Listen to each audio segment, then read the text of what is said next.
Hi friends, எல்லாரும் எப்படி இருக்கீங்க? நல்லா இருக்கீங்களா? இன்னைக்கு சூப்பராட்டு இன்ஸ்டன்ட் தோசை பண்ண போகிறேங்க. தோசை, ஆப்பம் ரெண்டுமே பண்ண போகிறேன். ஒரு கப் ரவையை வச்சு எப்படி பண்ணுறதுன்னு பார்க்கலாம். பேச்சுலர் பசங்களுக்கு, ஆஃபீஸ் போகிறவங்களுக்குலாம் சட்டுன்னு பண்ணலாங்க. ரொம்ப ஈஸியான ரெசிபி. நீங்களும் வீட்டில் ட்ரை பண்ணுங்கள். ட்ரை பண்ணிட்டு எப்படி இருந்துச்சுங்க அதை கமெண்ட்ஸ் பண்ணுங்கள், லைக் பண்ணுங்கள், சப்போர்ட் பண்ணுங்கள். உடனே நம்ம பண்ணிடலாங்க. ஊற வச்சு நம்ம அரிசி ஊற வச்சு அரைச்சி எடுத்து பண்ணதோட சட்டுன்னு பண்ணக்கூடிய ரவா தோசை, ஆப்பம் எப்படி பண்ணுறதுன்னு பார்க்கலாம். வீடியோ முழுதும் ஸ்கிப் பண்ணாமல் பாருங்கள். வீடியோ பிடிச்சிருந்துன்னா லைக் பண்ணுங்கள். ஃப்ரெண்ட்ஸ் அண்ட் ஃபேமிலிக்கு ஷேர் பண்ணி விடுங்க. முதல் முறையாக பார்க்காத இருந்தால் சப்ஸ்கிரைப் பண்ணுங்கங்க. சப்ஸ்கிரைப் பண்ணி வைங்க. அப்போ தான் நாங்கள் போடுற வீடியோலாம் உங்களுக்கு உடனே அப்டேட் ஆகும். வாங்க எப்படி பண்ணுறதுன்னு பார்க்கலாம். ரொம்ப ஈஸியான ரவா தோசைங்க. ஒரு கப்பு ரவை எடுத்துருக்கேன். இதை ஆட் பண்ணிக்கலாம். சின்ன ரவை, பெரிய ரவை எதுனாலும் ஆட் பண்ணிக்கோங்க. ஒரு கப்பு தேங்காய். தேங்காய் வந்து நம்ம துருவி எடுக்க இருந்தால் துருவி எடுத்துக்கோங்க. இல்லாட்டா கட் பண்ணி எடுக்கும்போது இந்த கருப்பு இல்லாமல் எடுத்துக்கோங்க. இதை கொஞ்சம் நம்ம பவுட்ரு பண்ணிவிட்டு அப்புறமா தயிர் விட்டுக்கிடலாங்க. ஏன்னா இதில் வந்து தேங்காய் நான் கட் பண்ணி போட்டிருக்கேன், அதனால் கொஞ்சம் அரையிறதுக்கு லேட் ஆகும். ஃபஸ்ட்டு இதை அரைச்சிட்டு அப்புறமா தயிர் ஆட் பண்ணிக்கலாம்.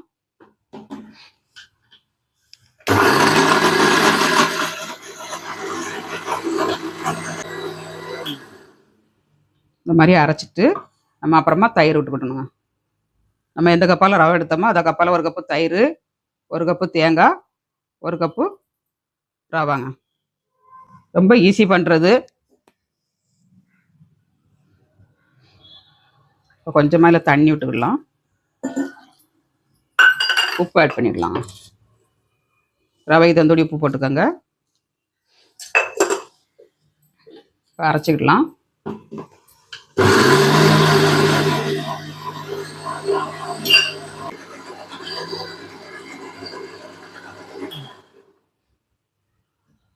நல்லா சாஃப்டாக அரைஞ்சிருச்சு. நல்லா சாஃப்டாக அரைச்சிக்கிடணும். சூப்பராக அரைஞ்சிருக்கு பாருங்க. இந்த மாதிரி நல்லா நைஸாக அரைச்சிக்கணுங்க. இது ஒரு பவுலில் ஆட் பண்ணிக்கலாம். ரவை வந்து நம்ம நல்லா க்ரீமியாக அரைச்சி எடுத்தாச்சுங்க. ஒரு பவுலில் ஆட் பண்ணிக்கலாம்.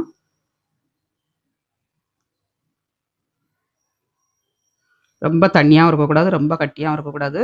நம்ம தோசைக்கு ஊற்றுவோம் பாருங்க, அந்த பதத்தில் வச்சுக்கணும். இதில் கொஞ்சோண்டு நம்ம தண்ணி விட்டு மிக்ஸ் பண்ணிடலாம்.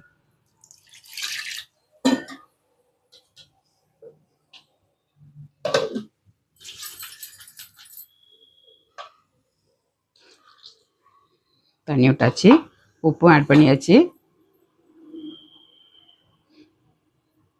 ஒரு 10 நிமிஷம் நம்ம ஊற வச்சுட்டு அதுக்குள்ளே சட்னி அரைச்சி தடச்சிக்கலாம். நல்லா மிக்ஸ் பண்ணியாச்சு. இப்போ மூடி வச்சுக்கலாம். எந்த அளவுக்கு ஊறுதோ அந்த அளவுக்கு நல்லா சாஃப்டாக இருக்குங்க தோசை வந்து. சட்னிக்கு வந்து நம்ம ஒரு மிக்ஸிங் பவுல் எடுத்துக்கலாம். இது பெரிய சாராக இருக்குது, நம்ம கொஞ்சோண்டு தான் போட்டிருக்கோம், அதனால் வேறு மிக்ஸி சாரில் போட்டு அரைச்சிக்கலாம்.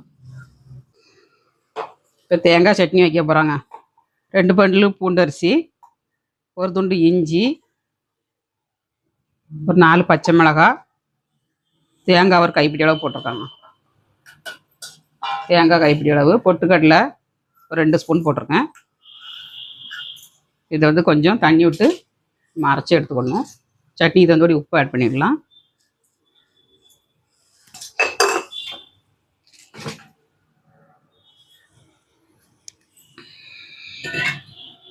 அரைச்சி எடுத்துக்கலாம்.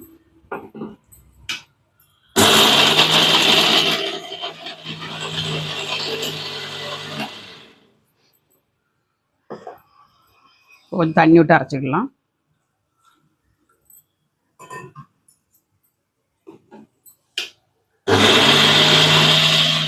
சட்னி நல்லா அரைச்சாச்சுங்க. ஒரு பவுலில் ஆட் பண்ணிடலாம். உப்பு எல்லாமே போட்டாச்சு. நம்ம தாளசம் மட்டும் பண்ணிக்கணும்.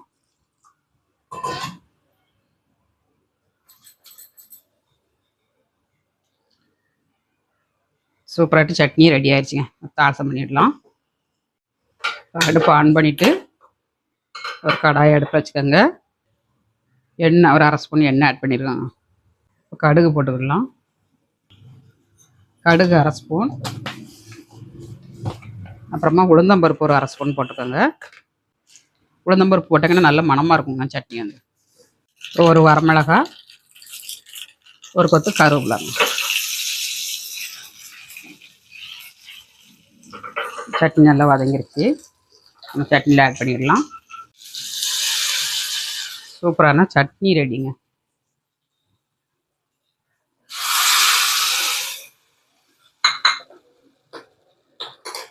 மாவு வந்து ரெடி ஆயிடுச்சுங்க. 10 நிமிஷம் ஆயிடுச்சு. கொஞ்சம் திக்காக இருக்குங்க. கொஞ்சம் தண்ணி ஆட் பண்ணிடலாம்.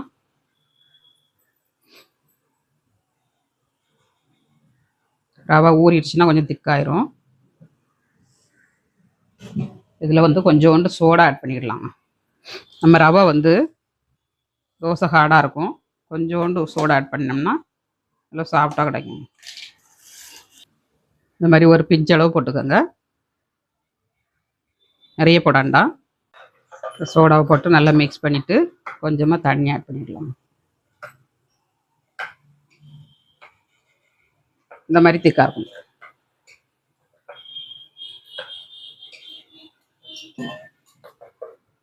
இதே அரிசி பச்சரிசி மாவுலேயும் நீங்கள் பண்ணலாம்.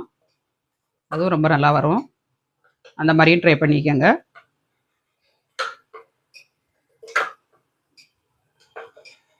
நல்லா மிக்ஸ் பண்ணியாச்சு. தோசை தவாவில் ஆட் பண்ணிடலாம். இப்போ கொஞ்சமாக எண்ணெய் ஆட் பண்ணிவிட்டு நம்ம ஒரு டிஷ்யூ பேப்பரை வச்சு துடைச்சிக்கிடணுங்க தவாவை. துடைச்சிங்கன்னா அந்த தோசை வந்து நல்லா அழகாக வரும் உங்களுக்கு.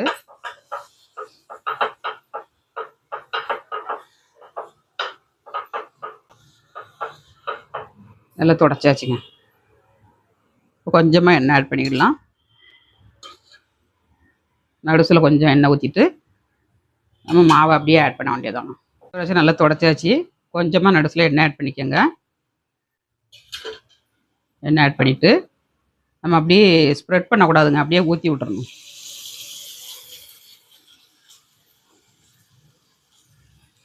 இந்த மாதிரி ஊற்றி விட்டுறணும். அதுவாகவே ஸ்ப்ரெட் ஆகிடுங்க.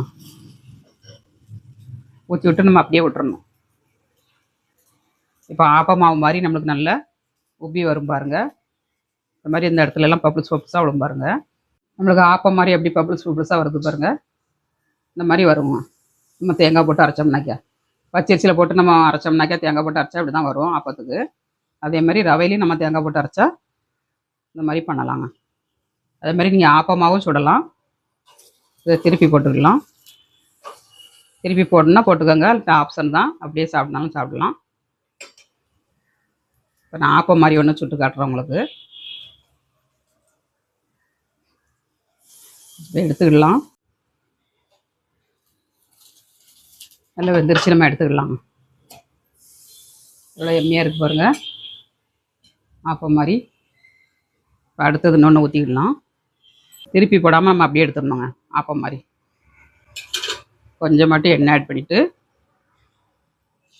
மாவை நம்ம அப்படியே ஊற்றணும். நல்லா ஸ்ப்ரெட் ஆகிடுச்சு பார்த்தீங்களா. அந்த மாதிரி பண்ணிவிட்டு நம்ம மூடி வச்சிட்டோம்னா ஆப்பம் மாதிரி சுட்டு எடுக்கலாம். இப்போ ஆப்பம் மாதிரி நம்மளுக்கு எப்படி உப்பி வந்திருக்குன்னு பார்க்கலாம். சூப்பராக வந்திருக்கு பாருங்க. பப்புள்ஸ் மாதிரி இவ்வளோ எம்மியாக இருக்குது பார்த்தீங்களா. இந்த மாதிரி பண்ணணுங்க. நீ ஆப்பமாக சுட்டு எடுக்கனாலும் எடுக்கலாம், தோசையாக சுட்டு எடுக்கனாலும் எடுக்கலாம். அடுத்தது இன்னொன்று ஊற்றிக்கலாம்.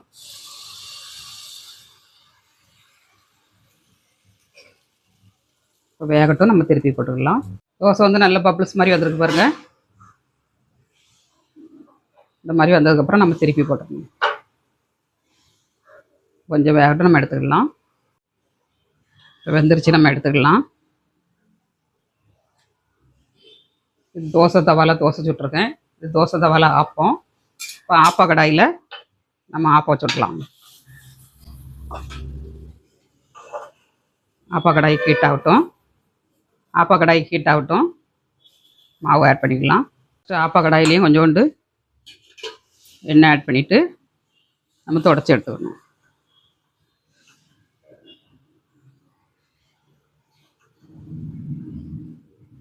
ஆப்ப கடாய் வந்து நல்லா ஹீட்டாக இருக்கட்டும்.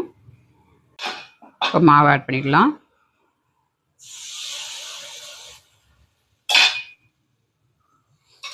ஒரு கரண்டி மாவு ஊற்றிட்டு இந்த மாதிரி நம்ம ஆப்பம் மாதிரி தேய்ச்சி விட்றணும். இப்போ வேகட்டும். நம்ம எடுத்துக்கலாம். வெந்துருச்சான்னு பார்க்கலாங்க. சூப்பராக வந்திருக்கு. ஆப்பமும் நம்மளுக்கு சூப்பராக கிடச்சிருக்குங்க. பார்த்தீங்களா? எவ்வளோ எம்மியா இருக்கு பாருங்க.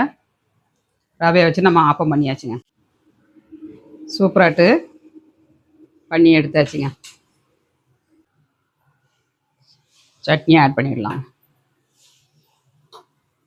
எம்மி எம்மி இன்ஸ்டன்ட் தோசை ஆப்பங்க. யாருக்கெல்லாம் அந்த வீடியோ பிடிச்சிருக்குன்னு கமெண்ட்ஸ் பண்ணுங்கள், லைக் பண்ணுங்கள், சப்போர்ட் பண்ணுங்கள். முதல் முறையாக பார்க்கறதா இருந்தால் சப்ஸ்கிரைப் பண்ணி வைங்க. ஆப்பம் எவ்வளோ அழகாக வந்திருக்கு பாருங்க. ரவையில் நம்ம ஆப்பம் சுடலாமான்னு நினைப்போம். சூப்பராட்டு தோசையும் அழகாக வந்திருக்கு, ஆப்பமும் அழகாக வந்திருக்குங்க.